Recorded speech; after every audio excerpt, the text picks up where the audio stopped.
I noticed a pattern with their health, and, they weren't people who really worked out a lot or ate healthy.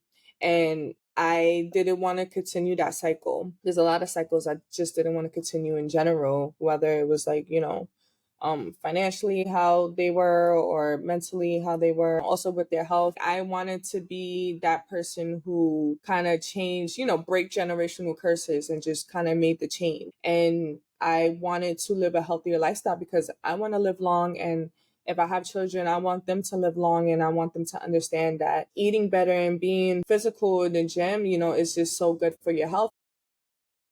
Lyana Blount is an African American and Puerto Rican Bronx native trying to make a change in her community.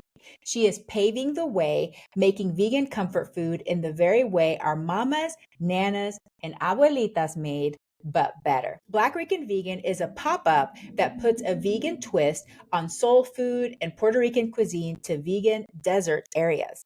Black Rican Vegan offers delivery and pickup service and pop ups through New York City and other states. The Black Rican Vegan concept was born during the COVID pandemic. Something that started as a hobby evolved into a full blown business, showcasing her passion of creating many traditional dishes, but with a vegan twist. In this episode, you get to meet Lyana Blount, hear her story of how she became vegan, how it evolved into an entire brand, a little bit about her childhood, and how you can learn how to make delicious Puerto Rican and soul food.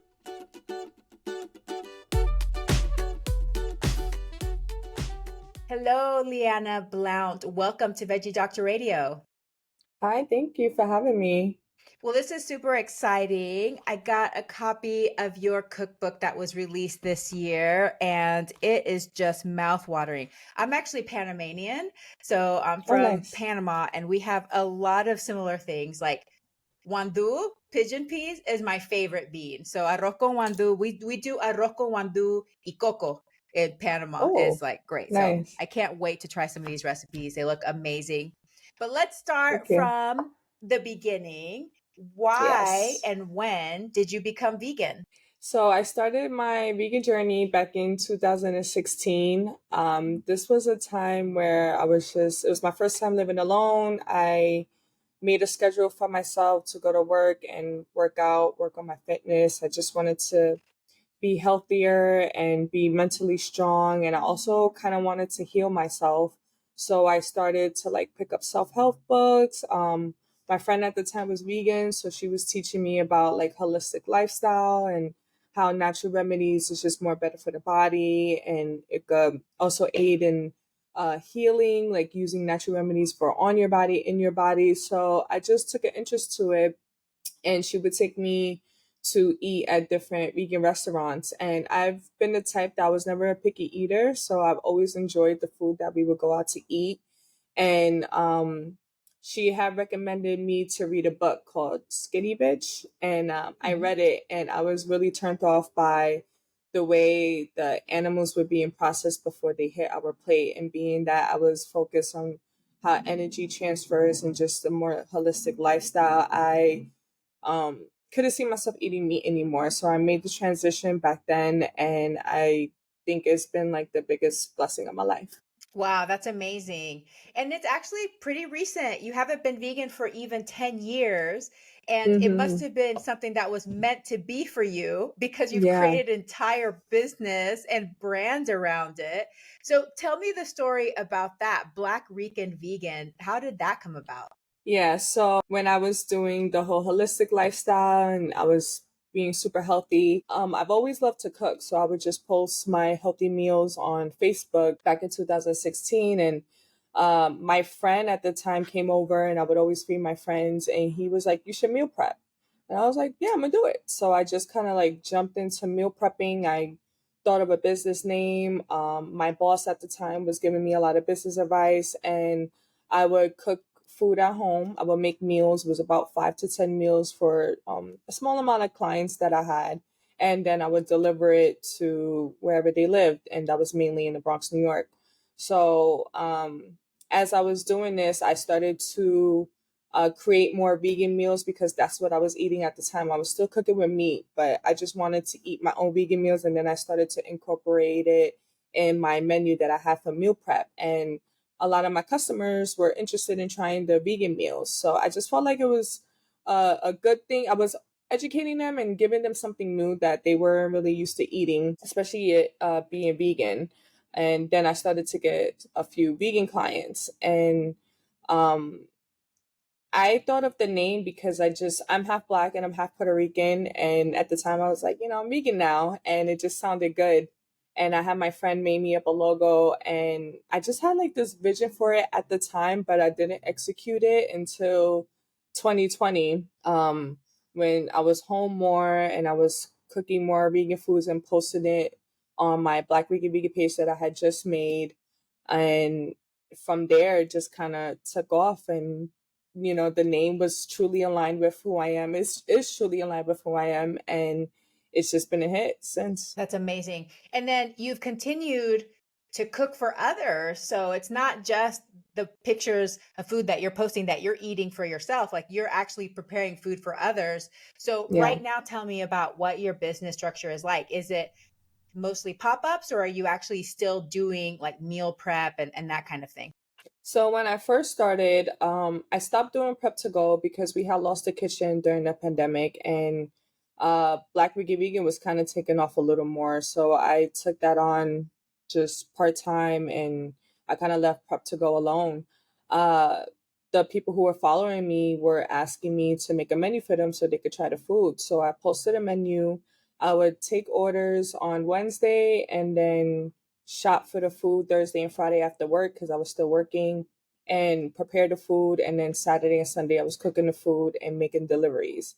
I did that for almost a year from my Bronx apartment. And then the demand started to grow more. My friend was pushing me out my comfort zone. She was like, you have to get a kitchen. So we rented a commercial kitchen and we started doing pop ups. We started doing pop ups in Miami, Los Angeles, Smorgasburg in New York, Uptown Night Market, Rock the Bells, Curl Fest. So we've been kind of rocking out as a pop up for right now. And we also do like catering and production, and we're doing our first brunch and dinner experience this Saturday. Wow, you are a busy woman. I bet it Hmm. felt amazing going from your Bronx kitchen. I'm assuming that your Bronx kitchen is not super huge, as is It's most not. things in New York aren't. So going to an actual commercial kitchen probably felt amazing, huh? Yeah, yeah. It allowed me to hire more people to help me prepare all the food, and it just gave me the space, and we was able to take on bigger events now that I had a bigger space and a team to execute and deliver all this food. Yeah. You said you've always liked to cook. I read in your cookbook, when you told your story at the beginning, that you've been cooking since you were a little girl. So tell me a little bit more about that. Like, who were your cooking inspirations, and when did you realize that you actually had a gift for this and you were able to use that gift to share it with other people? I don't know. I went to a class. I was very young. I forgot what grade I was in, and we made pizza, and I just thought it was so much fun. So I had went home and I was messing with the flour and the water. I made a big mess because I was trying to make the pizza at home because I just had so much fun, and I liked the fact that we got to work with different ingredients and then we got to eat it afterwards. That was like, amazing. And my mom, she's like, "You making a mess? What are you trying to make?" I was like, "I was trying to make pizza. I had dough and stuff all over my pans." So after that, my mom, she was always like the host of all the parties. So our home was where our whole family would come for all the gatherings, birthday parties, events, holidays.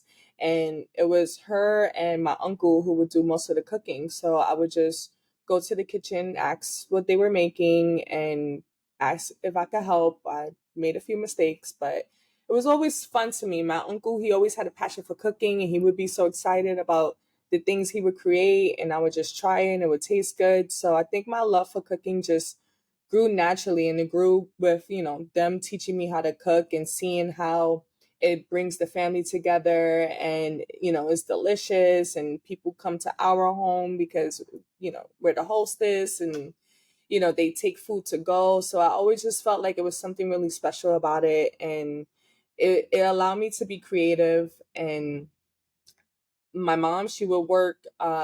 She was going to work. She was a young, single mother. She was going to work during the day and then going to school at night. So, be it that I knew how to cook, she would leave out meat and she's like, cook something for yourself and your siblings. And I would do just that. And I did that for years. And my friends would come over and I would cook for them. I still have friends who would contact me to this day. Like, I remember you was the first one who um, uh, made me grits. Like I would never forget that memory. It's like I have so many friends who tell me like it was their first time ever eating something that I made for them, and that just like feels super special for me. That's amazing.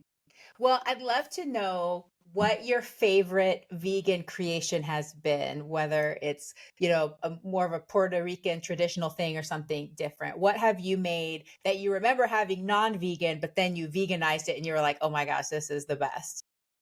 I would definitely say it would have to be my jackfruit pernil or my jackfruit chicharron. The jackfruit pernil is like a take on the Puerto Rican pernil, which is pork shoulder.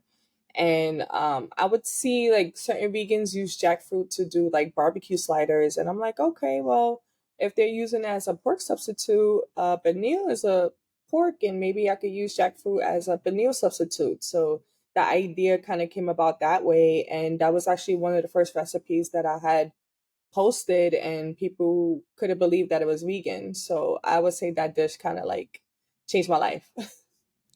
That's amazing and so creative for you to be like, okay, well, let me apply it in this way. And I think that's what it takes is just that courage and that creativity to try new things and to play around with things and not be afraid in the kitchen. So I think Yeah. you definitely have that. You have that spirit of curiosity and courage in the kitchen. You've obviously been very successful and people love your food, and I can tell a lot of your pop-ups and events they're selling out.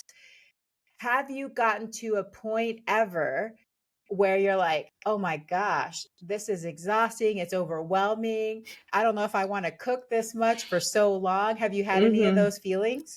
All the time, all the time. I would call my friends or I call my mom crying, and now she makes fun of me. She's like, it's not normal if I don't get at least one phone call from you every month saying that you want to give up, because it does become a lot, and I always want to try to give the people what they want, and we're still such a small team working with in the commercial kitchen that we have to pay like a lot of money for hourly, and we're still trying to work our way up to a brick and mortar. So um Black Wicked Vegan, I mean, I'm blessed that it has expanded and it continues to grow, but the demand gets hard to reach sometimes, especially when I'm still the one like mainly in the kitchen cooking most of the food, and people want me to come to this pop-up and that pop-up or come to this state or come to this event. So it does become a lot, but um I don't know, I just feel like I sacrifice so much to make this work, and I do have my moments where I cry, but then I just allow myself to cry and then I just get back to work like, okay, well, if I feel overwhelmed or if this is exhausting, what can I do to pivot, or where am I not asking for help? How can I get support? What can I do differently? How can I make time for myself? And then, when I'm feeling good, put that energy into the business so that people could truly get the best of me. Yeah, that's so important, I find too, as a business owner and entrepreneur, that we are always taking a step back and thinking about how can I make this sustainable? Because obviously, if it's so popular, people love it. We're doing something for other people, we're bringing joy and health into their lives, but we don't want to do it at the expense of our own health and our own Hmm. mental health and happiness. So, taking a step back every once in a while and be like, okay, what do I need to do to make this into a marathon and not a sprint where I'm burned out? I've had to do that so many times because it's hard for me to learn that lesson. So just so you know, I identify with you a lot.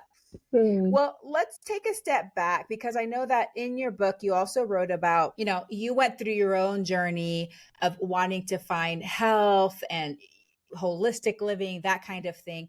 But what about your family? How has chronic disease impacted your family? And how has that affected your mission and your business and what you want to bring to other people? Yeah, so sometimes I feel like I don't know if it's normal, but I had lost a lot of family members. I would say in the span of like 10 to 15 years, a lot of them who were close to me, like all my grandparents, my dad in 2020, my aunt in 2021, my sister, she suffers from sickle cell anemia. So it's like, I, notice a pattern, like just like with their health, and, they weren't people who really worked out a lot or ate healthy. And I didn't want to continue that cycle. There's a lot of cycles I just didn't want to continue in general, whether it was like, financially how they were or mentally how they were, just, also with their health. And I felt like I wanted to be that person who kind of changed, break generational curses and just kind of made the change. And I wanted to live a healthier lifestyle because I want to live long. And if I have children, I want them to live long, and I want them to understand that um, just eating better and being physical in the gym, is just so good for your health, especially for mental health. I know when I work out, I feel good. And when I feel good, I'm able to do, creative things and other things for other people. When I'm not at my best, I'm not able to do that. So I think it was just like a lot of unpacking and a lot of unlearning that I had to do. And that has helped me to kind of like separate from what I was used to seeing or how I was used to growing up, so that I could just be better myself and not continue certain patterns in my family. It's hard when, you love these people and you're so close to them, and then the next day that they're gone, and then I feel like the family is just getting smaller and smaller and smaller.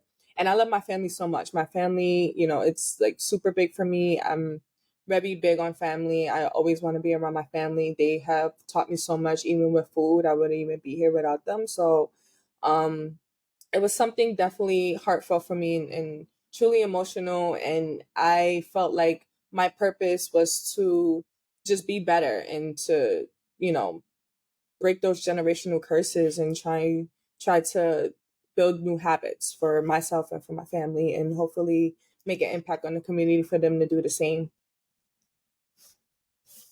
Yeah.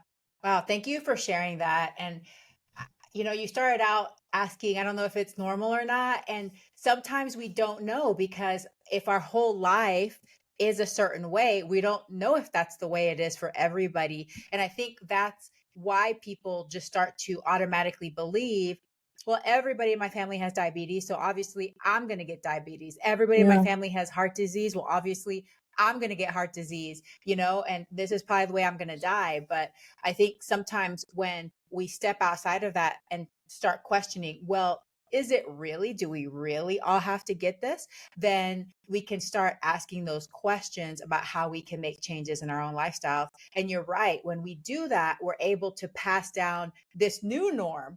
Like for my Hmm. children, the norm is healthy eating, physical activity, getting plenty of sleep, managing your stress, meditation. Like that's normal to them. Yeah.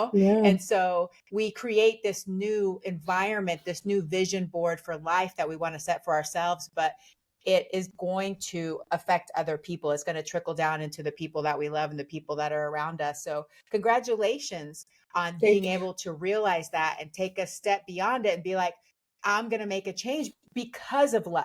It's because of love, because I For love sure. these people so much. And I love the future generations so much that aren't here. And I want to make that change. So, congratulations. Yes, for sure. Thank you. So speaking about that, I find your journey super interesting, and your childhood growing up in the Bronx and New York City, and just such a like an exciting place filled with so much culture and vibrancy. So I'd love to hear, what do you appreciate most about your childhood? I would say, I grew up in a time where we weren't too much on phones. And I think that's kind of what helped me with my creativity, because my idea of a good time when I was younger was reading a lot of books, playing outside, and cooking with my family. So I kind of just missed the connection that I had as a younger girl, just with my family, with your outside neighbors, connecting with, the kids on the block. I think it's just hard to make those connections now. Everything is so social media heavy. I appreciate just making those memories with my family and being able to like I had my friends come over at the time, my neighbors, and just cooking a meal for them and connecting in a more like physical way. Yeah. Yeah, for sure. And I had a very similar childhood. There's no phones or computers. And so you just were pushed outside, go outside and play. Right. And of course, I was also a bookworm as well. So I loved all the reading. Is there anything about your childhood that you would change if you could? I feel like that's a tough question. There's a lot I wish I could change, but I think everything happens for a reason. It's just hard to say, honestly, because trauma, and there's some things I wish I didn't have to go through. But I think it has played a part in my journey, and it has made me the person who I am today. So I can't be, I guess, too mad about it. But if I could go back and change it, I would change certain things. Yeah. No, I understand what you're trying to say because I agree. Like, it's hard to go through some of those experiences because they were painful and because they Yeah. affected us negatively for some time. But at the same time, they also shaped who we are and how we see the world. So taking them away would change essentially who we are as well in some ways. So it's hard to say, yeah, I don't really want to have to go through all that pain, but at the same time, it's taught me something, you know? Yeah, for So sure. I totally understand what you're trying to say there. Well, let's go back and talk a little bit about your brand. And I would just love to know what your hopes and dreams are for the future of Black Rican Vegan or any other, plans you have, any other goals you have. What are you envisioning? Definitely open up our first brick and mortar in New York City. Um, I would say that's a little shorter term goal. I'm trying to do that in the next year or two. Longer term, I've been, asked to see my concept in certain airports, on beaches. So I would say just to continue to expand a franchise, Black Wicked Vegan, maybe write another cookbook, try to get some products in stores, and just really build something beyond my wildest dreams. Just continue to expand franchise so that more people are able to get the service and get a touch of home vegan with. I love it. So, since your release of the cookbook, what feedback have you heard? And for people who have never had Puerto Rican food before, where do you recommend they start? Like, what would be a good starter recipe for them to introduce them to Puerto Rican cuisine? So the book has both soul food and Puerto Rican cuisine. So it's so many different type of people who could pick up this book and gain something from it. I would say if you're into the soul food, to start with maybe the moxtail recipe. That was a favorite and has been a favorite amongst my customers for a very long time. And for the Puerto Ricans, I would say to try the sofrito, because the sofrito is going to be the base for a lot of recipes in the cookbook. And once you get the sofrito down, you have that flavor and you'll have that palette amongst all the other recipes. And then you could just dive into different type of stuff, the vernil, the arroz con gandules, even the chopped cheese egg rolls. So I would say start with the sofrito for sure. Yeah, I don't think you could go wrong with any of these recipes. They look completely amazing and delicious. So, yeah, Thank great you. job with that. What do you wish more people knew? I wish more people knew that veganism is not intimidating, and you can still get your protein eating a vegan diet. um, and I would also wish they knew that vegan food could be very flavorful and very delicious and very innovative and very creative. And there's more than just salads, and you could still have maybe the food you grew up eating just in a more conscious and better way. Yes. Yes, that's so important to tell people because there's so many people that still think vegan means salad, which is Mm-hmm. usually very low calorie density, not even like a hearty salad, just like a plain Right. little side salad and maybe like an apple or a piece of fruit. Then they end up like hungry and starving. But really, I've had so many people on this show from so many different ethnic and cultural backgrounds, and they were able to find ways to bring all of their cultural dishes back to life using vegan ingredients. And sometimes they thought it was even better than the original. So, not Yes, I only is it agree. possible, but it's delicious and it's more health promoting for us. So we can Yeah, still have that best of both worlds. You don't have to give up the food that you grew up loving. exactly. I totally agree. Well, Lyana, this has been great. So please tell us where we can connect with you, how we can purchase your cookbook, maybe how people can find out about your pop-up so that they can go get the food cooked straight from you, which would be amazing. Yes. So tell us all of those details. For sure. I'm mainly active on Instagram, but our all our social medias is Black Rican Vegan, whether it's TikTok, Facebook, my email, info@blackricanvegan.com. You could buy the cookbook anywhere online, Target, Walmart, Amazon, Barnes and Nobles. It's available everywhere and it's also nationwide. And if you want to make a pop-up, just check out my Instagram or sign up to my newsletter on blackricanvegan.com. Okay, that's very straightforward. Hopefully, everybody will get a copy of this book. Lots of delicious recipes. And I'm so grateful for what you're doing. So, thank you for sharing your journey and for being generous with your time and Of for course. being brave and stepping out and doing something like this. So, keep up the great work. And I hope that you Thank have a you. very plantastic day. You too. Thank you so much. Hey, veggie lover, I hope that you loved today's episode. Will you take a second and do me a huge favor? Please subscribe to my podcast so that you never miss an episode. You're the reason I'm here, and I want to share it all with you. Thank you for listening and have a plantastic day.